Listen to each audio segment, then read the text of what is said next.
السلام علیکم پیارے بچوں، کیسے ہیں آپ سب لوگ؟ امید ہے آپ سب ٹھیک ہوں گے۔ تو آج میں کرنے والی ہوں حضرت آدم علیہ السلام کی اسٹوری کا پارٹ 3۔ تو چلیے اسٹارٹ کرتے ہیں۔ بسم اللہ الرحمن الرحیم۔ حضرت آدم و حوا کی ملاقات۔ پیارے بچوں، حضرت آدم علیہ السلام ایک طویل عرصہ ویرانوں میں گھومتے پھرتے رہے اور حضرت حوا کو تلاش کرتے رہے۔ جب اللہ کریم نے آپ علیہ السلام کی توبہ قبول فرما لی تو آپ علیہ السلام کی ملاقات جدہ کے ایک مقام عرفات میں حضرت حوا کے ساتھ ہو گئی۔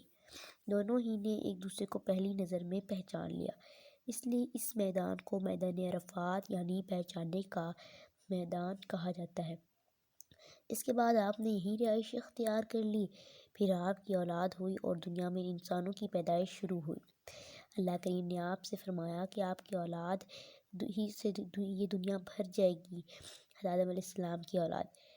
پیارے بچوں، قانون قدرت کی ابتدا زمین پر ہونا شروع ہوئی، یعنی جس مقصد کے لیے اللہ کریم نے حضرت آدم و حوا کو تخلیق فرمایا تھا وہ پورا ہونا تھا۔ حضرت آدم و حوا کے ہاں اولاد پیدا ہونا شروع ہوئی اور ان کی تعداد ہزاروں تک جا پہنچی۔ یوں زمین پر اولاد آدم علیہ السلام پھیلنا شروع ہوئی، جس کا مقصد تا قیامت جاری رہے گا۔ اور یہی اللہ تعالیٰ کا منشا تھا کہ آدم علیہ السلام کی اولاد محض اس کی عبادت ہی نہ کرے بلکہ اپنی روزگار کی طرف بھی دھیان دے۔ اس طرح محض روزگار کی طرف متوجہ نہ رہے بلکہ عبادت میں بھی مشغول رہے۔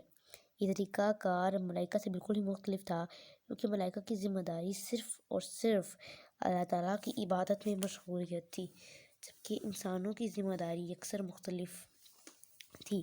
اللہ کریم نے انسانوں کے لیے عبادت کے لیے اوقات مقررہ فرمائی اور یوں انسان حد درجہ مصروف ہو گیا۔ جہاں انسانوں کو عبادت کی فکر لاحق ہوتی، وہیں اس کو اپنے اہل و عیال کے لیے کام کاج کی بھی ذمہ داری نبھانا پڑتی ہے، مگر یہ صورتحال ملائکہ کے لیے نہیں ہوتی۔ حابیل و قابیل کا جھگڑا۔ پیارے بچوں، حضرت آدم علیہ السلام کے دو بیٹے حابیل و قابیل بھی تھے۔ ان میں حابیل چھوٹا اور قابیل بڑا تھا۔ حابیل کا کام بکریاں چرانا اور قابیل کا کام کھیتی باڑی کرنا تھا۔ حابیل کے ساتھ پیدا ہونے والی لڑکی لیوا اور قابیل کے ساتھ پیدا ہونے والی اقلیمہ تھی۔ حضرت آدم علیہ السلام کی شریعت کے مطابق حابیل کے ساتھ پیدا ہونے والی لڑکی کا نکاح قابیل کے ساتھ اور قابیل کے ساتھ پیدا ہونے والی لڑکی کا نکاح حابیل کے ساتھ ہونا تھا۔ حابیل تو راضی تھا، مگر قابیل نے کہا کہ میں تو اسی لڑکے کے ساتھ نکاح کروں گا جو میرے ساتھ پیدا ہوئی ہے۔ جب یہ جھگڑا طول پکڑتا چلا گیا تو حضرت آدم علیہ السلام نے دونوں بھائیوں سے فرمایا کہ اللہ کی راہ میں قربانی پیش کرو۔ اس کی قربانی قبول ہوگی اور اس کی قربانی کو آگ کھا جائے گی، اور یوں اس کی بات تسلیم کر لی جائے گی۔ چنانچہ حابیل نے ایک دمبا اللہ کی راہ میں پیش کیا اور قابیل نے گندم کا ایک انبار پیش کر دیا۔ حضرت آدم علیہ السلام نے دعا فرمائی، اے اللہ، جو بھی اقلیمہ کا زیادہ حقدار ہے اس کی قربانی قبول فرما۔ حابیل کی قربانی کو آگ نے کھا کر قبولیت بخشی، جبکہ قابیل کی قربانی کو آگ نے کچھ بھی نہ کہا، یعنی قابیل کی قربانی قبول نہ ہوئی۔ قابیل کے دل میں حابیل کے لیے حسد و نفرت بڑھ گئی اور اس نے حابیل سے کہا وہ اس لڑکے کو قتل کر ڈالے گا۔ اس وقت کا بیان قرآن کریم کی سورۃ المائدہ کی آیت نمبر 28 اور 29 میں یوں ہے، ترجمہ: اور انہیں پڑھ کر سناؤ آدم کے بیٹوں کی سچی خبر۔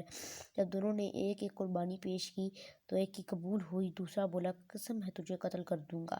حابیل نے کہا اللہ اسی سے قبول کرتا ہے جسے ڈر ہے، اور بے شک تو اپنا ہاتھ مجھ پر بڑھائے گا کہ مجھے قتل کرے تو میں اپنا ہاتھ تجھ پر نہ بڑھاؤں گا کہ تجھے قتل کروں۔ میں تو اللہ تعالیٰ سے ڈرتا ہوں جو میرا مالک ہے سارے جہانوں کا۔ تو یہ چاہتا ہے کہ میرا اور تیرا گناہ دونوں تیرے ہی پلے پڑیں تو دوزخی ہو جا، اور بے انصافیوں کی یہی سزا ہے۔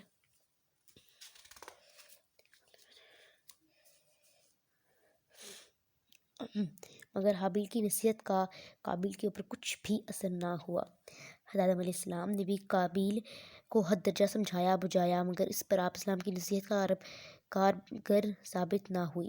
پھر وہ بھی وقت آیا کہ جب قابیل نے حابیل کو آخرکار قتل کر ہی دیا۔ حضرت آدم علیہ السلام اس وقت مکہ مکرمہ گئے ہوئے تھے جب بھائی نے بھائی کو جان سے مار دیا۔ یہ تاریخ انسان کا سب سے پہلا قتل تھا، اور یہ روئے زمین پر کسی بھی انسان کی پہلی موت تھی۔ قابیل کو یہ معلوم نہ تھا کہ وہ اپنے بھائی کی جان کس طرح لے کر شیطان نے اس کے سامنے ایک پرندے کا پتھر سے کچل کر اس کو بتلایا کہ کس کی جان یوں لی جاتی ہے۔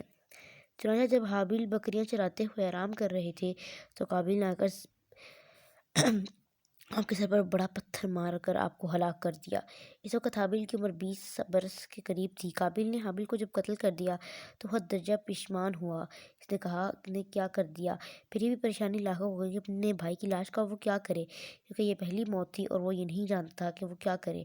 اسے یہ بھی خدشہ تھا کہ اگر اسی طرح لاش کو رہنے دیا جائے تو درندے اسے کھا جائیں گے۔ چنانچہ وہ لاش اٹھا پھرتا رہا۔ اس پریشانی میں لاش سے بدبو آنا شروع ہو گئی۔ قواہل بتاتا ہے، پیارے بچوں، اچھی بات ہے جس نے بھی حاصل ہوا اسے حل کرنا چاہیے۔ قابل کو جب سمجھ نہیں آ رہی تھی کہ وہ اپنے بھائی کی لاش کو کیا کرے تو کوے نے اللہ تعالیٰ کے حکم سے اس کی پریشانی کو دور کر دیا۔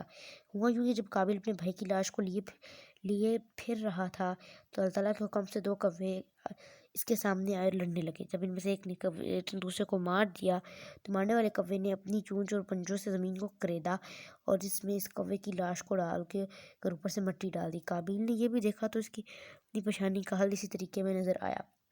قابیل کا انجام، پیارے بچوں، ظالم اس کی ظلم کی سزا ضرور ملتی ہے۔ قابیل کو بھی اس کے جرم کی سزا فوراً ہی مل گئی۔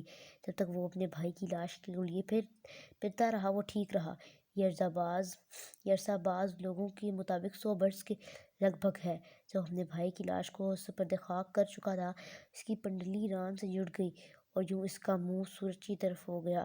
جس طرح سورج گھومتا، قابیل بھی خود بخود ادھر ہی گھومتا چلا گیا۔ چونکہ قابیل حاسد شخص تھا، اس نے اپنے بھائی کے ساتھ دنیاوی غرض کی طرح خط دشمنی اختیار کی تھی، چنانچہ اس کو اس کا جرم کی سزا مل گئی۔ اس بات میں تو کوئی شک و شبہ نہیں ہے کہ جو بھی کسی پر اگر ظلم کرے گا تو سزا کسی بھی طرح بچ نہیں سکے گا، کیونکہ اللہ کریم کا یہی قانون ہے۔ ہم دیکھتے ہیں کہ اگرچہ قابیل سے اس ظلم کا بدلہ لینے والا کوئی نہ تھا اور نہ اسے پوچھنے والا کہ تم نے یہ ظلم کیوں کیا، مگر جو تمام انسان کا خالق ہے، اس کی قدرت سے کوئی طاقتور شخص بھی بچ نہیں سکتا۔ پیارے بچوں، اساتذہ علیہ السلام کی اسٹوری کا پارٹ 3 یہیں تک ختم ہوتا ہے۔ ملتی ہوں آپ کو پارٹ 4 میں، لاسٹ پارٹ میں، اساتذہ کی اسٹوری کا پارٹ 4 میں ملتی ہوں۔ خیال رکھیں، اللہ حافظ۔